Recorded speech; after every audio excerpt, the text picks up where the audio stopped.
The footage played on every screen across the 17 worlds of the Galactic Concord. Diplomatic chambers fell silent.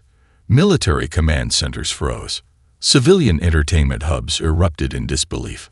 On the screens, a tiny human vessel, barely the size of a Concorde diplomatic shuttle, danced around a Scytheri battlecruiser like a mote of dust circling a dying star. The battlecruiser's targeting systems fired relentlessly, energy beams slicing through empty space where the human ship had been milliseconds earlier. "Impossible," whispered High Commander Vexthal, his 4 eyes narrowing as he watched the human corvette disappear from one sector of space only to reappear instantly at another. No energy signature, no transition vector. Simply gone, and then there. The Scytheri battlecruiser, pride of the Concorde's Third Fleet, suddenly shuddered as the tiny human vessel materialized directly beside its primary reactor housing. A small projectile, primitive by Concorde standards, attached to the hull. 3 seconds later, the battlecruiser split apart in a cascade of perfectly synchronized explosions. The footage ended.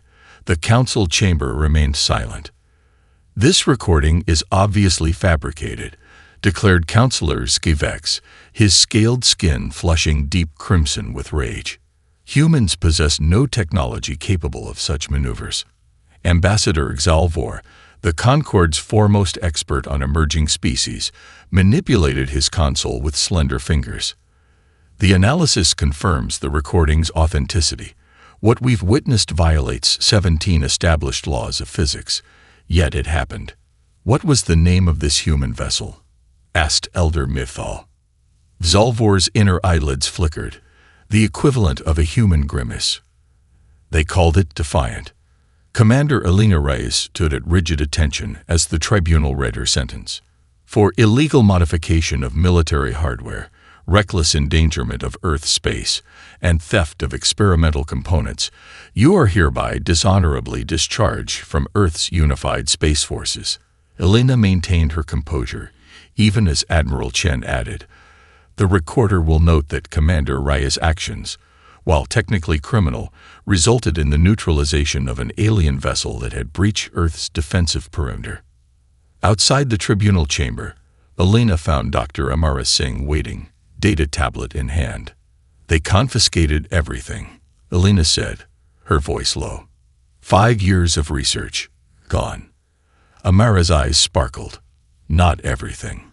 She passed Elena the tablet. "I downloaded your quantum entanglement equations before they locked down your lab. They work, Elena. You just proved it. At the cost of my career." "At the gain of humanity's future," Amara countered. "The Scytheri ship you destroyed wasn't a rogue vessel. It was an advanced scout. There's a Concorde diplomatic shuttle requesting permission to land as we speak." Elena's eyes widened. "How many ships behind it?" "Enough to turn Earth into a protectorate if they choose. Unless..." Amara hesitated. "Unless what?" "Unless we can convince them that what you did wasn't a fluke. That humanity has mastered something they haven't even conceptualized." Elena's jaw tightened. "They'll demand our technology." "Yes, and when they realize they can't replicate it because their species lacks the neurological structures to interface with quantum states the way humans can." A proximity alert interrupted them as a shadow fell over the city. Elena looked up to see the massive Concorde diplomatic vessel descending through the clouds, its pearlescent hull gleaming in the sunlight. "How long until my equations are wiped from Earth's networks?" Elena asked. 24 hours, standard bureaucracy." "Why?" Elena smiled grimly. "Because I'm about to crash a diplomatic reception and offer the Concorde a physics lesson they'll never forget." Dr. Amara Singh's laboratory hummed with energy as Captain Marcus Chen sat motionless in the neural interface chair. Electrodes mapped his brain activity while the quantum resonator surrounding him pulsed with soft blue light. "Your neural patterns are extraordinary," Amara said, studying the holographic display. "The trauma you experienced has actually restructured your hippocampus and amygdala in ways that enhance quantum receptivity." Marcus kept his eyes closed. "You mean my family's death made me better suited for your experiment?" That's comforting. 3 years ago, a Concorde containment exercise had gone awry, resulting in an orbital bombardment that destroyed the lunar colony where Marcus's wife and daughter had lived. Official reports called it a tragic miscalculation. Marcus called it murder. "I didn't mean," Amara began.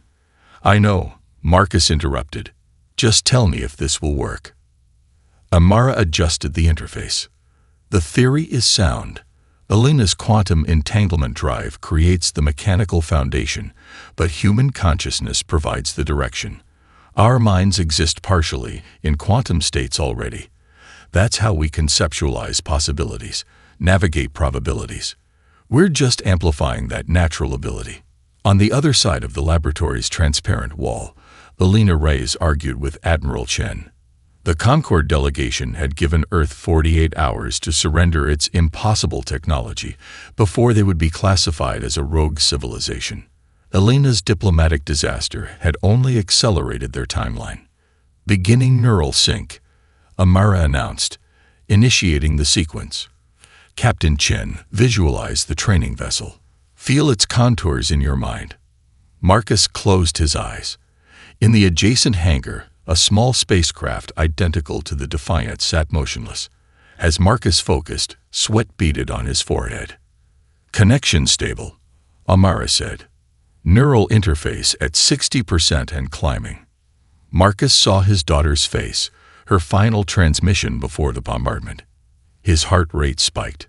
"Marcus, stay focused on the ship," Amara cautioned. But grief surged through him like a physical force, rippling through the quantum field. On Amara's monitors, energy patterns fluctuated wildly. In the hangar, the training vessel flickered. For 2.7 seconds, it existed in 3 separate locations simultaneously, before settling back into normal space. Alarm klaxons blared. Amara stared at her readings in disbelief. That's not supposed to happen." Admiral Chen burst into the lab. "What the hell was that?" Amara could barely form words. He phased the ship through dimensional barriers without the drive even being active. Pure consciousness effect. "Impossible," Chen said. "That word's losing meaning around here," Elena remarked, studying the recorded data. "His emotional state triggered quantum fluctuations orders of magnitude more powerful than my drive could generate." Marcus opened his eyes, disoriented. "What happened?" "You just changed everything," Amara whispered. Aboard the Concorde diplomatic vessel, Ambassador Xalvor studied the anomalous readings their sensors had detected. "Some form of quantum displacement," his science officer reported. "The human vessel briefly existed in multiple probability states." "A weapon test?"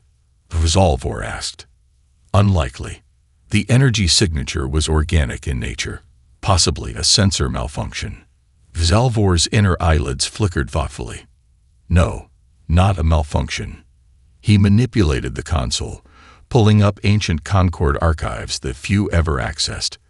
There are records of a similar phenomenon from the early expansion era. Research was abandoned when it produced unpredictable results." "What kind of research, Ambassador?" Xalvor closed the file. "The kind that frightened even our ancestors." The Concorde Armada emerged from faster-than-light travel at the edge of the Sol system, a formation of 73 warships arranged in the sacred geometric pattern that had heralded victory in 9,000 consecutive military engagements. Supreme Commander Vexthal stood on the command deck of the dreadnought Immutable Truth, his 4 eyes surveying the tactical display. The blue-green jewel of Earth lay distant but distinct, surrounded by primitive orbital installations. "No sign of resistance," his first officer reported. "Human defense vessels appear to be in standard orbital positions." Vexthal's skin rippled with anticipation. "Order the fleet to advance. Maintain absorption shield configuration." "Commander," the sensor officer interrupted, detecting unusual particle distribution in Saturn's rings. Vexthal dismissed the concern with a flick of his hand. "Natural planetary phenomena. Proceed as planned." As the Armada approached the 6th planet, the rings began to move. Not the entire structure. Individual sections, shifting like schools of fish partying around predators. Within seconds, the carefully planned Concorde formation found itself surrounded by swirling ice particles that obscured their sensors. Evasive action. Vex Thal ordered, but too late. From within the particulate cloud, 38 human vessels materialize simultaneously, each trailing ghostly afterimages, as if they existed in multiple states at once. They moved with impossible precision, trajectories changing without transitional vectors. Aboard the HS Defiance, the recently commissioned sister ship to Defiant, Captain Marcus Chen sat motionless in the neural command chair, his consciousness partially merged with his vessel's quantum systems. Around him, his crew monitored the physical systems while he directed the ship through thought alone. Target lock on Concorde flagship, his weapons officer reported. Marcus didn't respond verbally. Instead, he felt his way through space-time, perceiving quantum probabilities as tangible pathways. He chose one where his ship phased partially out of conventional reality, becoming semi-transparent. Aboard the immutable truth, Vex Thal watched in horror as the human vessel passed directly through his flagship's supposedly impenetrable shields. His crew fired frantically, energy weapons passing harmlessly through the phantasmal intruder. Impossible. Vex Thal roared. Nothing can penetrate absorption shields. The human ship rematerialized inside the shield perimeter, solidifying just long enough to launch projectiles against the dreadnought's hull before vanishing again. Throughout Saturn's orbit, the scene repeated itself across the Concorde fleet. Human vessels appeared inside shields, within engine compartments, adjacent to command centers, materializing, striking, and disappearing before defensive systems could respond. They're predicting our countermeasures before we execute them, Vex Thal's tactical officer reported, panic evident in his voice. It's as if they can see seconds into the future. In truth, they could. The neural interfaces granted human pilots quantum precognition, the ability to perceive probability states milliseconds before they collapsed into reality. Every Concorde defensive adjustment was visible to human consciousness before it manifested physically. Vex Thal, facing the first defeat of his 9th-century career, made a desperate decision. All vessels initiate ramming protocols. Physical impact requires no targeting systems. But as the Concorde ships surged forward, the human vessels executed their most bewildering maneuver yet. Each ship briefly split into 5 overlapping images before converging again in entirely new positions. To Concorde sensors, it appeared as though the humans had calculated every possible evasive path and somehow taken all of them simultaneously. Within 19 minutes of engagement, 32 Concorde warships were disabled. Not destroyed. The humans had specifically targeted propulsion and weapon systems, leaving life support intact. Retreat, Vex Thal finally ordered, his pride shattered along with his undefeated record. As the remnants of his fleet limped away, he stared at the human vessels resuming formation around Saturn. They could have annihilated us, his first officer observed. Why didn't they? Vex Thal had no answer. The notion that humans might show mercy was perhaps the most alien concept he had encountered this day. The Concorde Archive of Universal Constants occupied 13 subterranean levels beneath the capital city of Helios Prime. Its security systems were impenetrable, its contents accessible only to those with the highest clearance. Ambassador Xalvor no longer possessed such clearance, not since being branded a human sympathizer. Yet here he stood, in the restricted ontology section, using access codes he'd memorized years ago when his position had afforded him the privilege. The soft blue glow of the data terminals cast eerie shadows across his slender form as his fingers danced over the interface. Access historical records. Predecessor anomalies. He instructed the system. Warning. Files classify under existential security protocol. Unauthorized access is punishable by consciousness dissolution. Xalvor hesitated only briefly. The Concorde's humiliating defeat at Saturn had confirmed his suspicions. There was precedent for what the humans had demonstrated, and the Concorde had buried it. Override. Authorization Delta Xen 9. The system paused, then ancient data streams materialized before him. Records dating back 12,000 standard cycles, before the Concorde's formation. Historical accounts of a species called the predecessors, whose technology had exhibited the same impossible characteristics as human vessels. Consciousness-directed probability manipulation. Xalvor whispered, reading the ancient text. They had discovered it too. The records detailed the Concorde founders' decision to suppress this knowledge, deeming it too dangerous and unpredictable for orderly galactic development. Official history now recorded the predecessors as having destroyed themselves through technological hubris, a convenient narrative that had shaped Concorde science for millennia. A security alert flashed. Someone was coming. Xalvor quickly downloaded the essential data to a quantum-locked crystal and concealed it within his robes. As the massive doors hissed open, he turned to face Council Security Director Zithvel. "I suspected I might find you here," Zithvel said, his voice cold. "Your obsession with human exceptionalism has become treasonous, Ambassador. What I've found here is the true treason," Xalvor replied. 17 generations of deliberate scientific suppression. The Concorde built its technological hierarchy on a foundation of lies. Zithvel signaled his guards.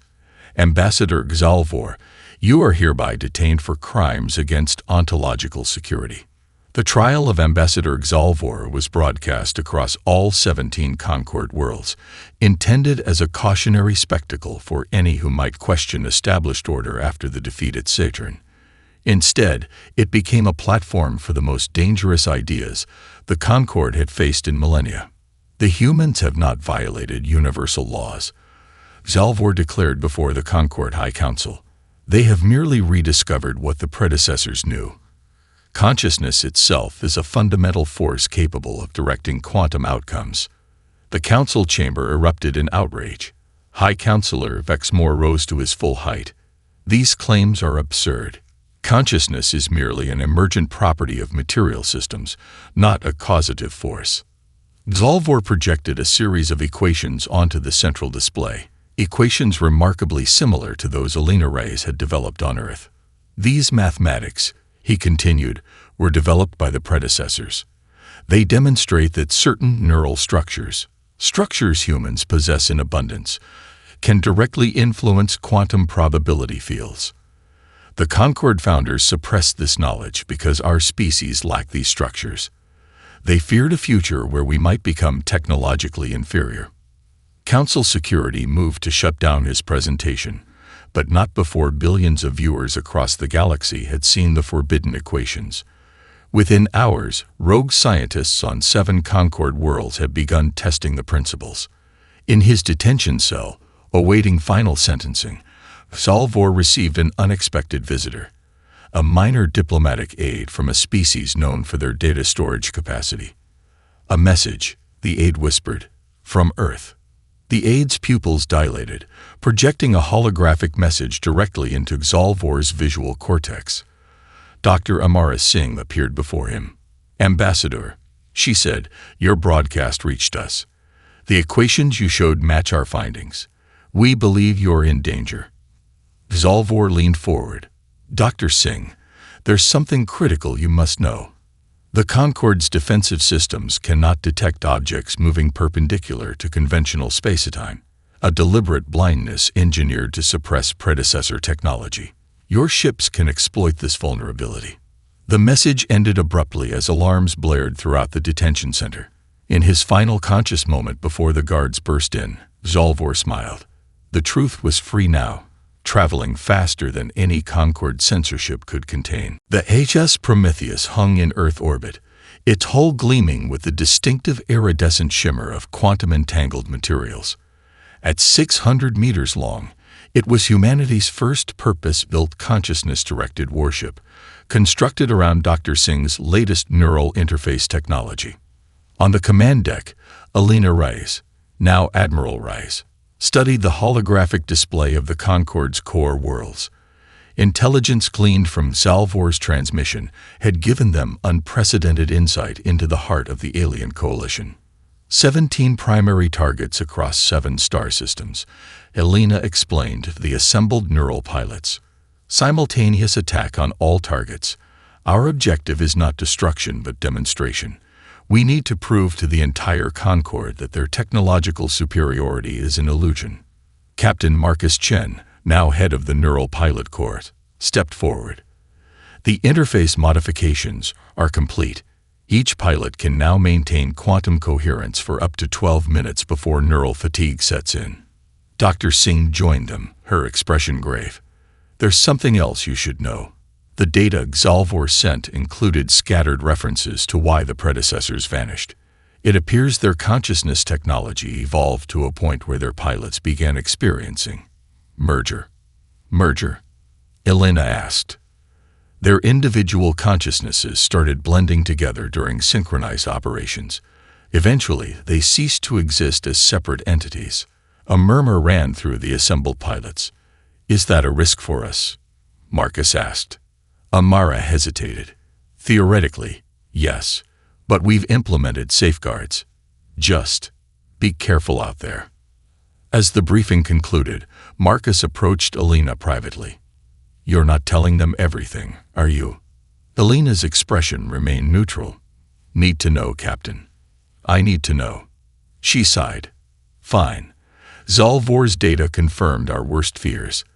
The Concord maintains weapons platforms capable of sterilizing entire planets. After Saturn, their military leadership is pushing to use them on Earth. Christ, Marcus whispered. So this isn't just a demonstration mission. No, it's a desperate gamble to prevent genocide. 7 hours later, Operation Phantom Tide began. The Prometheus and its 12 escort vessels entered quantum flux, vanishing from conventional space-time. For 3.2 seconds, they existed in a state of pure probability. Everywhere and nowhere simultaneously. Then, the impossible happened. The Prometheus materialized in the Concord capital system of Helios. Simultaneously, perfect quantum duplicates appeared in 6 other star systems, each seemingly as real and physical as the original. The Concord defense grid registered 7 identical Earth fleets appearing instantaneously across their most secure territories. Aboard the Helios manifestation of the Prometheus, Elena watched as Concord defense vessels scrambled in confusion.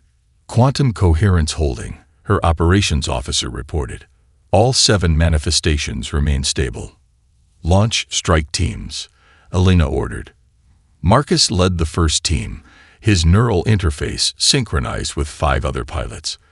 Their small craft slipped into dimensional transit, becoming ghostly apparitions that conventional sensors couldn't detect.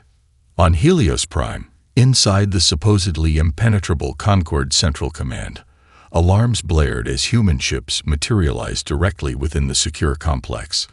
Security forces fired energy weapons that passed harmlessly through the Phantom vessels. Only when the humans chose to interact with physical reality did they become vulnerable. And by then, they were already inside the most critical systems. Marcus's team reached the Central Command Core, where they deployed Elena's specialized device, not a weapon, but a quantum receiver that would broadcast the truth about Concord's scientific suppression to every connected system in their territory. Command Core secured, Marcus reported, broadcasting in 3-2. A massive energy surge interrupted the transmission. The Concord had deployed their new phase disruptors, experimental weapons designed specifically to target objects in quantum flux. They've adapted faster than expected. Elena's voice came through the neural link. All teams, execute contingency Omega. Marcus felt a sudden shift in the neural interface, a deepening of the connection between pilots. Standard protocol strictly limited neural synchronization to prevent consciousness bleed-through. Contingency Omega removed those limiters. 6 human minds merged into one. The sensation was indescribable. 6 perspectives becoming a singular awareness that perceived quantum reality in its true multidimensional state. Their ships responded by shifting into a new quantum state that the phase disruptors couldn't target, appearing as crystalline patterns of possibility rather than discrete objects. For 17 seconds, the merged consciousness navigated realities beyond conventional comprehension, completing their mission with perfect coordination. The broadcast began, transmitting the suppressed predecessor data throughout the Concord network. When Marcus finally separated from the group mind, he found himself changed. Echoes of the other's thoughts lingered in his consciousness. As he looked at his trembling hands, he understood what had happened to the predecessors and what humanity was becoming. The Great Hall of Unity on Helios Prime had stood for 9,000 years as the symbolic heart of Concord authority. Today it echoed with chaos as representatives from 17 species argued, threatened, and pleaded amid the greatest crisis in their collective history. The Humans broadcast has reached 87% of Concord territories, declared Senior Minister Kextall, his voice barely audible over the din. 3 subject species have already declared independence. Supreme Commander Vexthal, his once immaculate uniform now bearing the dishonor markings of military failure, addressed the council. We must deploy the Eternal Vigilance platforms immediately. The human infection must be contained before it spreads further. A murmur of shock rippled through the assembly. You propose planetary sterilization against a species that has shown restraint in victory? Asked Rilnar, representative of the Tolvi, one of the Concord's oldest member species. Their restraint is merely tactical, Vexthal insisted. Their consciousness technology is evolving rapidly. The data they've broadcast has accelerated development across multiple worlds. If we do not act now, the entire galactic order will collapse. On the edge of the chamber, a junior diplomat from the Nexari, a recently conquered species, slipped away unnoticed, transmitting the Council's deliberations directly to human intelligence networks. Admiral Elena Reyes reviewed the incoming transmission aboard the Prometheus, which had resumed its singular existence in Earth orbit following Operation Phantom Tide. Planet killers, she said grimly. 7 platforms positioned throughout Concord space, capable of targeting any world within 50 light-years. Dr. Singh studied the technical specifications included in the intelligence report. These aren't conventional weapons, she said, her voice faltering. They're consciousness harvesters. Marcus, still experiencing occasional flashes of merged awareness from the mission, looked up sharply. What? The power source, Amara explained, highlighting sections of the data. They're powered by harvested consciousness from extinct species. The Concord didn't just suppress the predecessor's technology. They captured their consciousness and weaponized it. The command deck fell silent as the implications sank in. That explains why the Concord is so afraid of our neural technology, Elena said finally. They know exactly what it can do, what it can become, because they've been exploiting it for millennia. Marcus stared at the specifications, a plan forming in his mind. We can free them. What? Elena asked. The consciousness trapped in these weapons. Our neural interface can synchronize with them, communicate with them. If we can reach even one of these platforms, it would be suicide, Elena objected. The neural load would be catastrophic. Maybe not, Dr. Singh interjected, excitement building in her voice. Our latest interface architecture was designed to accommodate multiple consciousness structures. Theoretically, it could establish a protective boundary while still allowing communication. Marcus met Elena's gaze. I volunteer. 3 days later, a small human strike team approached the Eternal Vigilance platform orbiting the Tolvi homeworld. Intelligence suggested this platform was least defended following the Tolvi's open questioning of Concord authority. Marcus sat in the neural interface chamber of their stealth vessel, his mind already partially in flux state as they approached the massive structure. Platform sensors remain inactive, reported his pilot. Stealth systems holding. Begin synchronization sequence, Marcus ordered. The neural interface activated, extending his consciousness outward like a spectral hand reaching through dimensional barriers. As he touched the platform's energy field, he felt it, Thousands of minds, trapped and tormented, used as living batteries for 9,000 years. "Help us," they whispered directly into his consciousness. The pain was immediate and overwhelming as their suffering flowed into him. Marcus screamed, his physical body convulsing while his mind remained trapped in contact with the imprisoned consciousnesses. "Neural overload," the medical officer shouted. "We need to abort." "No," Dr. Singh countermanded from her remote monitoring station on the Prometheus. "He's stabilizing. Something's happening." Through the agony, Marcus found patterns, the remnants of the predecessor's group consciousness. They recognized what he was, what humans had become. 9,000 years of captivity had not destroyed their understanding of quantum consciousness manipulation. "We will help you," they communicated. "We can show you the path." What happened next defied all explanation by conventional physics. The Eternal Vigilance platform began to change, its physical structure transforming into crystalline energy patterns identical to those human ships displayed during quantum flux. The consciousness prison was rewriting its own physical reality.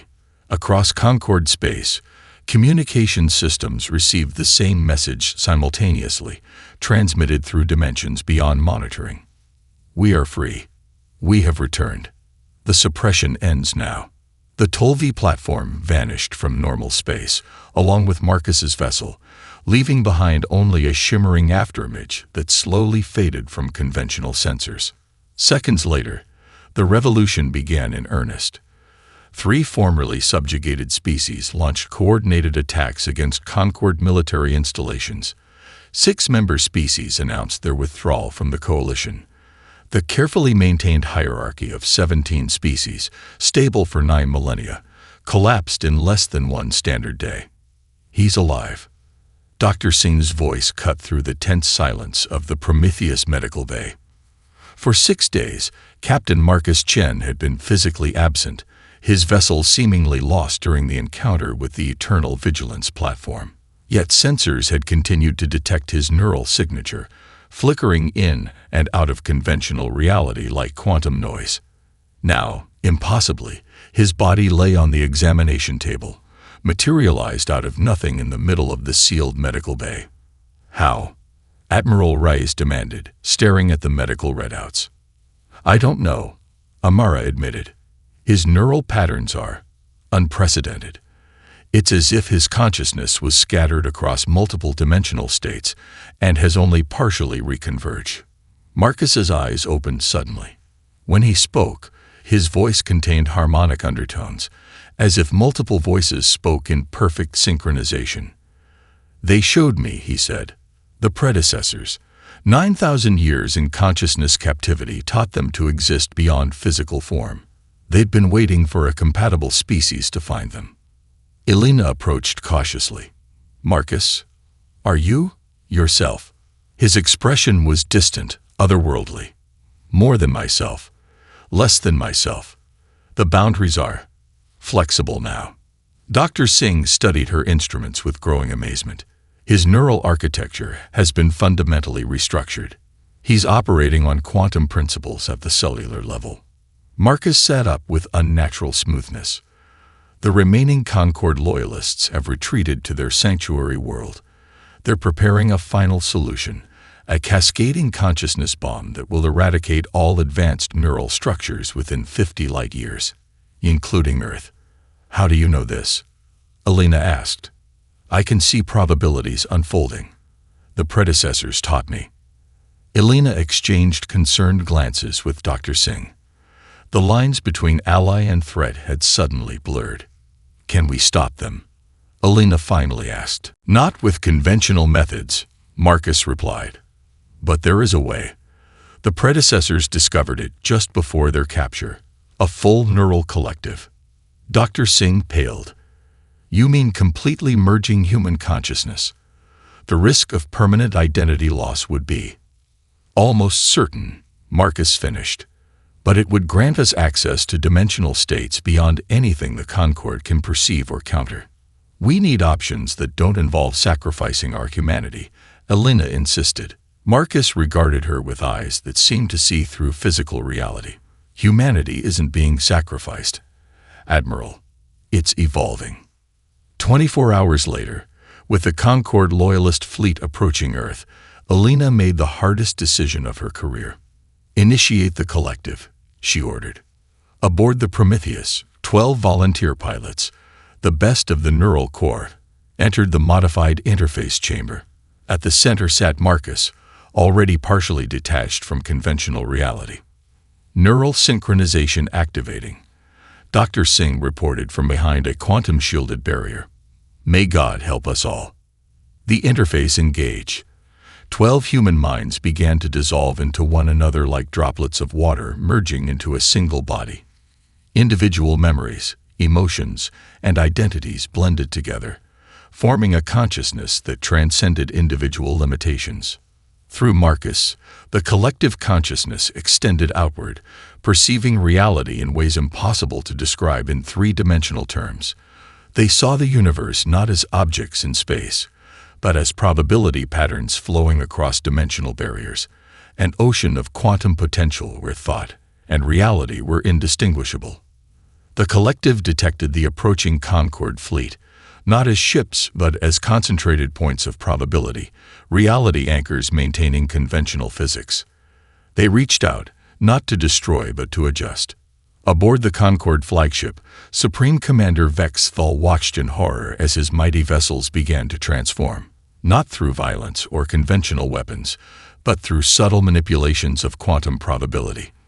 Weapon systems that had definitively existed moments before now had never been installed. Shield generators that had protected the fleet suddenly had a 0.1% manufacturing defect, a defect that had now cascaded through all systems, rendering them inoperative. The human collective wasn't destroying the Concorde fleet. It was retroactively changing what the fleet had been all along. What are they doing to us? Vex Thal demanded as reality shifted around him.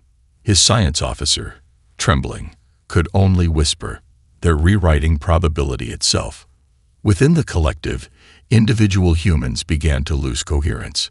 Alina felt her personal memories fading, absorbed into the group consciousness.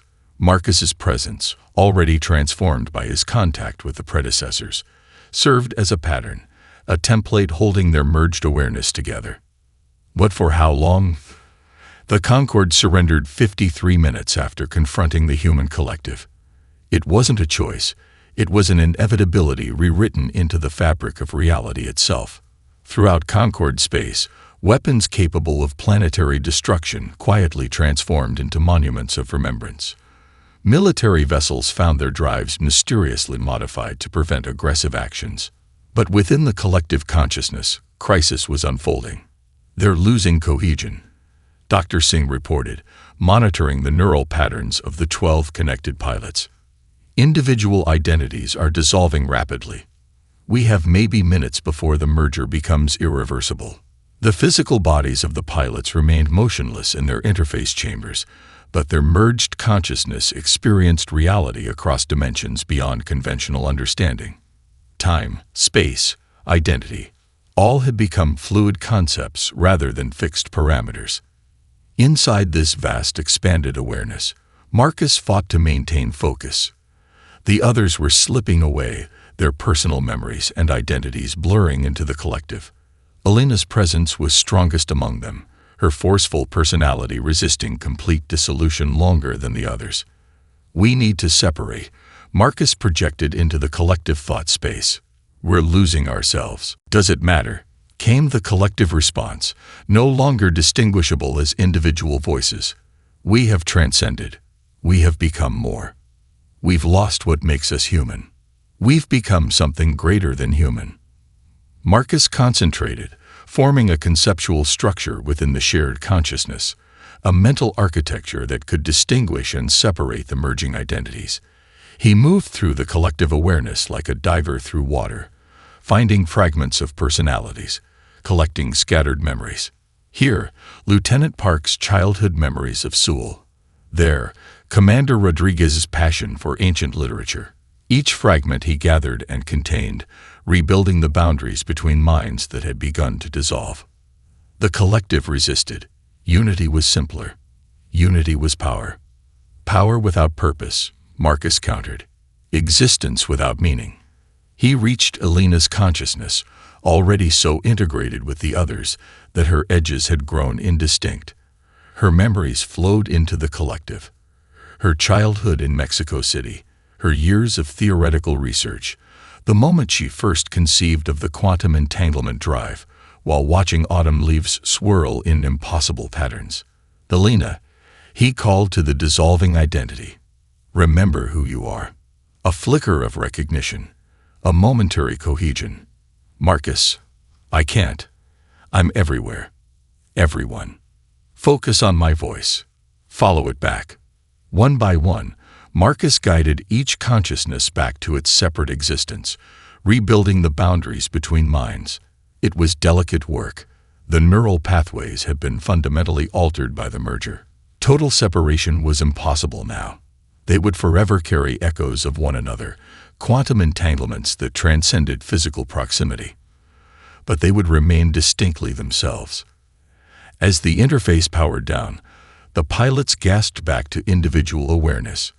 Their bodies trembled with the shock of reconvergence. Several wept. All were transformed. What did we just do? Elena whispered, her voice hoarse. Changed everything. Marcus replied simply. 6 months later, representatives from 23 species gathered in Earth's newly constructed harmonic assembly. The former Concord hierarchy had been replaced by a new coalition founded on principles of neural sovereignty, the right of all conscious beings to maintain their unique perceptual frameworks. Dr. Singh presented her most ambitious project to the assembly, a modified neural interface technology that could allow different species to share experiences across consciousness structures without risking merger or domination. We call it the empathy bridge, she explained to the gathered delegates. It allows temporary consciousness sharing without permanent alteration, understanding without absorption.